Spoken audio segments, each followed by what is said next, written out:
მოკლედ ბიჭებო, სიტუაცია ასეთია. მახაჩევი აცხადებს, რომ მას თურმე პირობები აქვს. წარმოგიდგენიათ, კაცი, რომელიც ამბობს, რომ მსოფლიოში საუკეთესოა P4P, პირობებს უყენებს ჩვენს ილიას.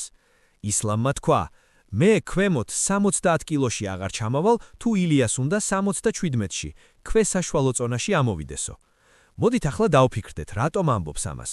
იმიტომ ხომ არა, რომ იცის 70 კილოზე ილია მას უბრალოდ დაშლის. ილიას დარტყმა 70-ში არის ატომური ბომბი, ხოლო 77-ში მახაჩევს იმედი აქვს, რომ თავისი წონით და გაბარიტებით გააფუჭებს ბრძოლას. მაგრამ აი აქ ცდება ისლამი და ყველა მისი გულშემატკივარი. წაგება არ ვიციო, გვეუბნება ისლამი. მოიცათ, მახაჩევ მეხსიერება ხომ არ გღალატობს. მოდით შევახსენოთ ამ ადამიანს 2015 წელი. ადრიანო მარტინსი გახსოვთ? კაცმა ისე დააძინა მახაჩევი პირველივე რაუნდში, რომ დაღესტნელი ალბათ დღემდე იმ მომენტს სიზმარში ხედავს. და ეს მოხდა ზუსტად 70 კილოგრამში. ასე რომ ზღაპრები იმის შესახებ, რომ ის დაუპყრობელია, დაუტოვეთ მათ, ვისაც MMA გუშინდელი დღიდან აინტერესებს.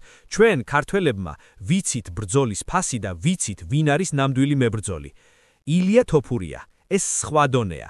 მერაბ დვალიშვილმა ჩვენმა მანქანამ ცოტა ხნის წინ ისეთი რაღაცეები თქვა, ტანში ჟრუანტელი დაგივლით. მერაბი და ილია ხომ ძმაკაცები არიან, ერთად ვარჯიშობენ, ერთმანეთის ძალას გრძნობენ. მერაბმა პირდაპირ თქვა, მე ასეთი ტექნიკა და ასეთი ძალა სხვა არავისში მიგრძნობიაო. დაუკვირდით, ამას ამბობს კაცი, რომელიც ყოველდღე მსოფლიო დონის ათლეტებთან ერთად სპარინგობს. მერაბმა ისიც დააანონსა, რომ ეს ბრძოლა შეიძლება იმაზე ადრე მოხდეს, ვიდრე ჩვენ გგონია. შესაძლოა ეს თეთრ სახლში, The Sphere-ში მოხდეს, ან სულაც რომელიმე გრანდიოზულ ივენტზე.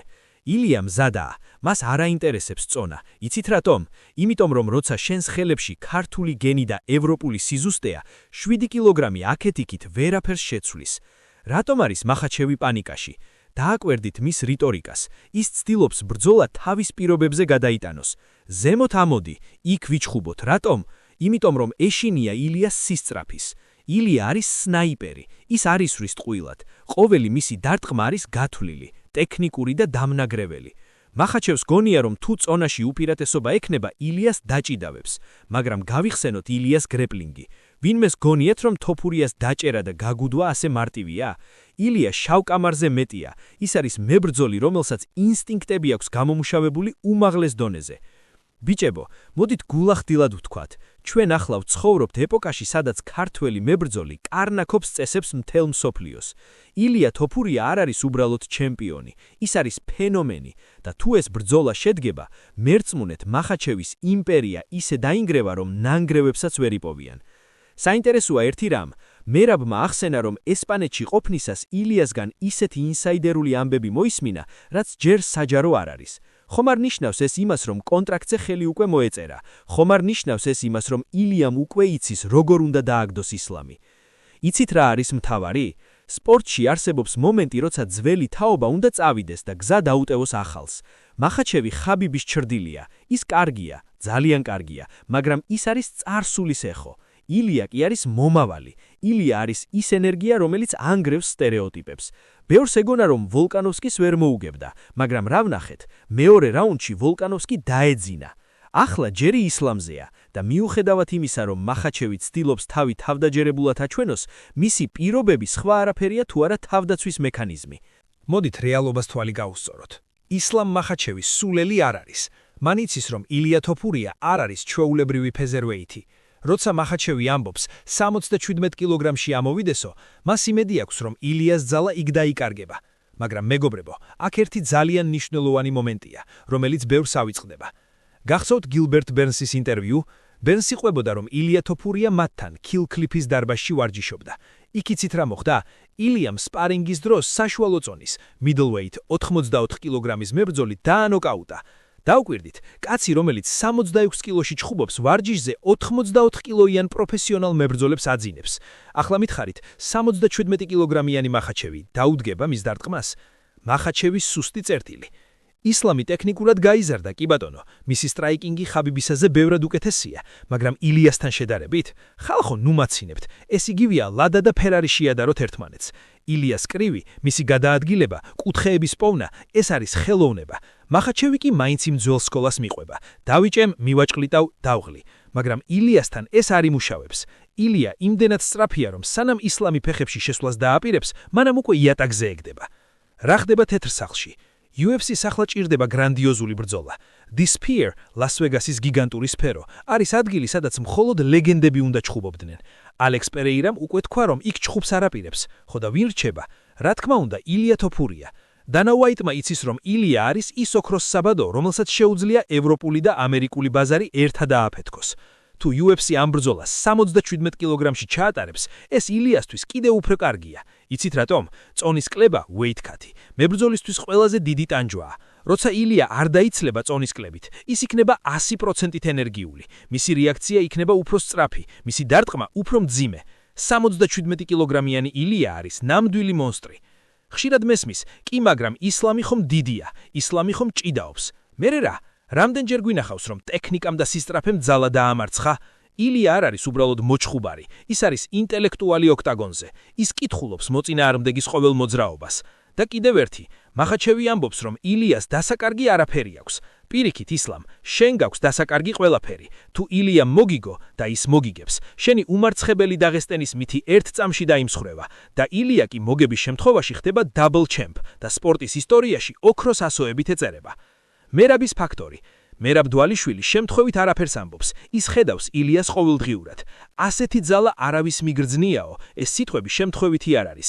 მერაბი თავად არის გამძეობის სიმბოლო და თუ ის ამბობს, რომ ილია სხვა პლანეტიდანა, ეჭვიც არ შეგეპაროთ, რომ ასეა. იცით, ზოგჯერ ვუყურებ ამ სპორტს და ვფიქრობ, რა ხდის მებრძოლს დიადად? მხოლოდ ტიტულები? არა. მებრძოლს დიადად ხდის ის შიში, რომელსაც ის მოწინააღმდეგეში თესავს. ილია თოფურიას თვალებში რომ ჩახედავ, იქ ვერ ნახავ ეჭვს. იქ მხოლოდ ცივი გათვლა და გამარჯვების წყურვილია. მახაჩევი კი ბოლო დროს ძალიან ბევრს ლაპარაკობს. ლაპარაკი კი როგორც ვიცით, ხშირად შიშის დასამარებლად გამოიყენება. ის ცდილობს დაგვაჯეროს, რომ ილია მისთვის საფრთხე არ არის, მაგრამ შინაგანად იცის, რომ მატადორი უკვე მის ზურგს უკანაა. მოდით ტაქტიკურად შევხედოთ. მახაჩევი 77 კილოგრამში იქნება უფრო ნელი, ვიდრე 70-ში. დიახ, ის იქნება უფრო მძიმე, მაგრამ ილიასთვის ეს საჩუქარია. ილიას სტილი აგებულია სისწრაფეზე, ფეთქებადობაზე და კონტრშეტევაზე. მახაჩევს კი ერთი ცოდი ჩვევა აქვს, როცა ის დარტყმას უშვებს, მისი თავდაცვა იბზარება. ბრძოლის სცენარი. რა მოხდება ოქტაგონზე? პირველი რაუნდი დაიწყება დაზვერვით. მახაჩევი შეეცდება ილია ბადესთან მიაწყვდოს, რათა თავისი წონით დააწვეს, მაგრამ აქ ისლამს სიურპრიზი ელოდება. ილიას ფეხით მუშაობა, footwork, არის მსოფლიო დონის. ის არ მისცემს მახაჩევს საშუალებას, რომ სტატიკურ სამიზნედ იქცეს. და აი, დადგება ის მომენტი, მახაჩევი გააკეთებს შოტს, ფეხებში შესვლას. ილია კი გააკეთებს იმას, რასაც საუკეთესოდ აკეთებს, სპროლს და მყისიერ კონტრშეტევას. გახსოვთ ვოლკანოვსკის ნოკაუტი? ზუსტად ეგეთი მოკლე, მარჯვენა ჰუკი მოხდება ისლამს ყბაში. მახაჩევს არ აქვს ისეთი ნიკაპი, რომ ილიას დარტყმას გაუძლოს. 2015 წელს ის ერთმა დარტყმამ გათიშა და მას შემდეგ მისი რეაქცია დარტყმებზე არ გაუმჯობესულა. რატომ არის ილია მატადორი? ეს მეტსახელი შემთხვევითი არ არის. მატადორი ხარს აძლევს საშუალებას გამოეხანოს, ატყუებს მას და მერე ერთი ზუსტი ჩხვლეტით ამთავრებს საქმეს. ისლამი იქნება ის ხარი, რომელიც თავისი გაბარიტებით შეეცდება ილიას გატანას, მაგრამ ილია მას უბრალოდ დახატავს ოქტაგონზე. ბევრი ამბობს, რომ მახაჩევს აქვს სამბოს სკოლა. მერე რა? ილიას აქვს ქართული ჭიდაობის ბაზა, რომელიც მსოფლიოში საუკეთესოდ ითვლება, დამატებული ამას ბერძნულ რომაული ჭიდაობა და ჯიუჯიტსუ. თუ ბრძოლა პარტერში გადავა, მახაჩევი აღმოაჩენს, რომ ილიასთან ჭიდაობა არის ბეტონი კედელთან შეჯახება. ილია არ დაიღლება, ილია არ გატყდება. ხანდახან ვფიქრობ, ხალხს რატომ აქვს ასეთი მოკლე მეხსიერება? რატომ გგონიათ, რომ თუ ვინმე ხაბიბის გუნდიდანაა, ის ავტომატურად უძლეველია? ჩვენ უკვე ვნახეთ, როგორ მარცხდებიან ლეგენდები, ჩვენ ვნახეთ, როგორ მთავრდება ეპოქები. ახლა ქართული ერის დროა. ჩვენმა ბიჭებმა, მერაბმა, ილიამ დაამტკიცეს, რომ შრომით და დაუღალავი ხასიათით ყველაფერი შესაძლებელია. ილია არ ჩხუბობს მხოლოდ საკუთარი თავისთვის, ის ჩხუბობს მთელი ქვეყნისთვის, ესპანეთისთვის და ყველა იმ ადამიანისთვის, ვისაც მისი სჯერა. ეს ენერგია კი ოქტაგონზე დამატებით ძალას აძლევს. რა მოხდება გამარჯვების შემდეგ?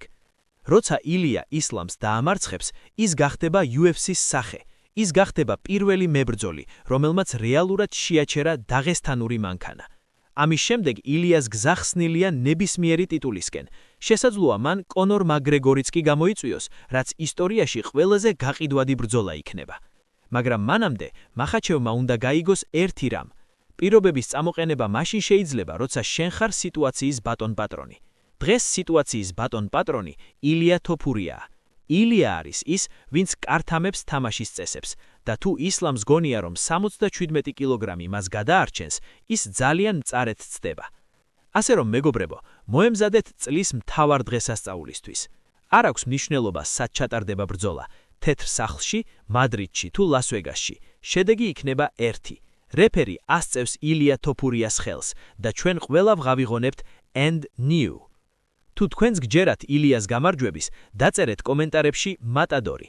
დაალაიქეთ ვიდეო, გამოიწერეთ არხი, რადგან ჩვენ ერთად ვქმნით ამ ისტორიას და დაიმახსოვრეთ. არასოდეს დაეჭვეთ იმაში, ვისაც ქართული სული და გამარჯვებულის მენტალიტეტი აქვს. შემდეგ ვიდეომდე ბიჭებო, წინ დიდი გამარჯვებებისკენ.